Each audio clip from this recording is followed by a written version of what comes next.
Alors nous allons poursuivre sur l'étude du dispositif qu'est le Perrot-Fabry. Alors je vous rappelle, là où nous étions arrivés dans la vidéo précédente, on avait pu établir l'expression de l'amplitude du PIM rayon en fonction de l'amplitude initiale, en fonction des facteurs de transmission, de réflexion et en fonction du déphasage qui était acquis lors d'un aller-retour dans le matériau. Donc maintenant, ce qui nous reste à faire, et c'est ce qu'on va faire dans cette vidéo, c'est qu'on va regarder l'amplitude totale qu'on a, c'est-à-dire l'amplitude qu'on obtient quand on fait la somme de l'ensemble de ces rayons. Ça va nous permettre de connaître ce qui passe effectivement à l'intérieur, à travers cette lame, à travers ce dispositif. Alors, si on veut l'amplitude totale, dans le principe, c'est assez simple, on a juste à faire la somme des amplitudes complexes de tous ces rayons. Donc, une somme qui part du rayon qu'on avait noté 0, c'est notre rayon de référence, et ici, on ne limite pas cette somme, on prend une infinité de termes. Donc ça, j'ai remplacé ici l'expression du PIM rayon transmis. Donc c'est l'expression qu'on a établie dans la vidéo précédente. On voit que dans cette somme, il y a des termes qui ne vont pas dépendre de l'indice P. Donc je vais pouvoir les sortir de ma somme. C'est notamment l'amplitude initiale, les facteurs de transmission T et T'. Donc ce qui me reste à sommer, c'est R' à la puissance de P multiplié par exponentielle phi à la puissance P. Donc ce que je vais poser, c'est un facteur petit q qui va être R' carré exponentielle de I phi, et ma somme, dans ce cas-là, c'est une somme de q à la puissance P, donc c'est rien d'autre qu'une suite géométrique de raisons q. Et ça, dans la vidéo sur les outils mathématiques qu'on allait utiliser dans ce chapitre, j'ai donné le résultat de cette suite géométrique de raisons q. On sait que quand q est plus faible que 1 en module, ce qui est notre cas ici, parce que R' est toujours inférieur à 1 en valeur absolue. R' peut être négatif, mais en valeur absolue, il sera toujours inférieur à 1. Donc Q est toujours inférieur à 1, on aura bien convergence. Et du coup, je peux calculer ma somme, et mon amplitude totale, ce sera l'amplitude initiale multipliée par Tt' et multipliée par 1 divisé par 1 moins Q. Donc là, j'ai juste remplacé Q par sa valeur, R' carré EI phi. Donc ça y est, j'ai la somme de l'ensemble des rayons qui traversent la lame d'indice n. Alors si je veux mon coefficient de transmission totale, j'aurai juste à diviser ET par E0. Donc ce sera Tt' moins R' carré EI phi. Donc ce qu'on voit, c'est que ce coefficient total, ça va dépendre à la fois de t, de t', de r' et de phi, et ça ne se limite pas à simplement le produit de t, t'. Donc ça peut vous rappeler une autre méthode qu'on avait appliquée pour connaître un coefficient de transmission quand on avait des couches de différents indices, c'était la méthode basée sur les lames minces. Alors ce qu'on pourrait montrer, c'est qu'au final, on a les mêmes résultats. Peut-être qu'un jour, je ferai une vidéo pour montrer que les deux approches, bien sûr, sont consistantes. Ce qui va nous intéresser, c'est surtout l'intensité. Donc l'intensité, c'est proportionnel à ET multiplié par son complexe conjugué. Donc c'est ce que j'écris ici. Et là, on voit qu'il y a des choses que je vais tout de suite pouvoir extraire.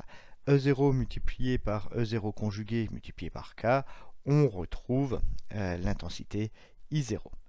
Ce qui va me rester après, c'est des termes croisés. Donc là, si je veux avancer dans le calcul, ce que je peux remarquer, je peux faire le calcul de T' fois T. On connaît T', on connaît T, donc il n'y a pas de difficulté. Ce qu'on trouve, c'est que ça vaut 4n divisé par 1 plus n au carré. Et ce que je peux calculer aussi, c'est le coefficient grand R qui va valoir R' carré. Donc ça, c'est le coefficient de réflexion sur une interface et ça vaut 1 moins n sur 1 plus n au carré. Et là, ce que je peux calculer aussi, c'est un coefficient grand T qui va valoir 1 moins R et c'est égal à 1 moins T moins n divisé par 1 plus n au carré. Et si je développe tout ça, ça me donne 4n sur 1 plus n au carré. Donc là, ce qui est intéressant de voir, c'est que grand T, c'est tt'. Donc ça, on va l'utiliser pour un peu simplifier différentes expressions. Donc du coup, mon intensité totale, eh bien, on voit que ça sera grand T au carré I0. Et ce qui me reste, c'est 1 divisé par 1 moins R EIφ multiplié par 1 divisé par 1 moins R exponentielle de moins IφI. Et tout ça, quand je vais développer mes différents termes, ça va donner I de t qui vaut t carré I0, 1 plus R carré moins 2R cos phi. Alors je peux encore travailler sur cette expression. Qu'est-ce que je peux faire comme opération? Eh bien, le cos phi, je vais le transformer pour faire apparaître un sinus carré phi sur 2. Donc ça, c'est les relations de trigonométrie usuelle. Et ça va me permettre, eh bien, de, voyez, le terme moins 2 R que j'ai pu mettre en avant, ça, je vais pouvoir le grouper avec le 1 plus R carré, et là, on reconnaît 1 moins R au carré. Donc, du coup, là, je vais pouvoir sortir 1 moins R au carré, ça, je vais pouvoir le factoriser, ce qui va me rester au dénominateur, ce sera 1 plus 4R divisé par 1 moins R au carré, sinus carré phi. Alors là, je vais poser un facteur petit m qui va valoir 4R divisé par 1 moins R au carré. Et ça va me permettre d'avoir une forme plus sympathique pour IT. IT, ça va valoir t carré I0, 1 moins R au carré, 1 divisé par 1 plus m sinus carré phi sur 2. Et là, ce qui est intéressant, c'est que je peux reconnaître quelque chose. En effet, 1 divisé par 1 plus m sinus carré phi sur 2, c'est la fonction d'Airy que j'avais aussi introduite dans les préambules mathématiques. Donc, c'est la fonction d'Airy qui va dépendre à la fois de ce facteur m que j'ai introduit, qui vaut 4R divisé par 1 moins R au carré, et du déphasage phi qui est subi lors d'un aller-retour. Et puis, au niveau des approximations, je peux dire aussi que je vais me placer dans le cas où j'ai pas de perte, c'est déjà ce que j'avais pu faire avant.